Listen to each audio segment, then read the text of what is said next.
अरे बेट्यानो, इतक्या लवकर मी काय जात नसतो तुम्हाला सोडून. हा, मला बी अजित पवार म्हणतात. पण गऱ्यांनो, नियतीचा खेळ बघा. खरंच आज माझा हा प्रवास इथंच थांबतोय. मी नेहमी म्हणायचो राजकारण आपल्या जागी आहे, पण काम महत्वाचं. लोकांनी मला कामाचा माणूस म्हटलं, तीच माझ्या आयुष्याची सर्वात मोठी कमाई होती. आज निरोप घेताना मन खूप जड आहे, पण एक समाधान आहे की शेवटच्या श्वासापर्यंत मी तुमच्यासाठीच धावत होतो. मी तुम्हाला शब्द दिला होता, जोपर्यंत माझे हातपाय चालतात तोपर्यंत तुमचं भलं करण्यासाठी मी झटत राहील. नियती बघा कशी असते. आज माझ्या हक्काच्या बारामतीच्या मातीत तुमच्या सेवेसाठी येत असतानाच माझे हातपाय कायमचे विसावले.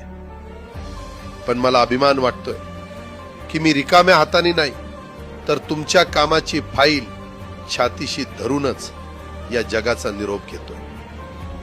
शेवटच्या क्षणीही माझ्या डोळ्यासमोर फक्त तुमचा चेहरा होता.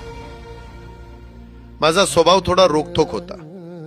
कधी कुणावर ओरडलो असेल, कुणाचं मन दुखावलं असेल, पण माझ्या त्या रागामागे फक्त एकच तरफड होती की माझ्या सामान्य माणसाचं काम झालं पाहिजे. सत्तेसाठी नाही, तर तुमच्या हक्कासाठी मी नेहमीच दादा म्हणून उभा राहिलो.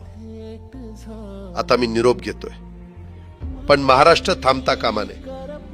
माझी जबाबदारी आता मी तुमच्यावर सोपवतोय. राजकारण करा, पण विकासाची गती थांबू देऊ नका. जाता जाता माझ्या शैलीत डोळे पुसून शेवटचं सांगतो, आता रडत बसू नका. उठा आणि कामाला लागा. माझा महाराष्ट्र आपल्याला अजून खूप पुढे न्यायचा आहे. तुमचाच कामाचा माणूस अजितदादा पवार. सुटले धागे उरले माग उसास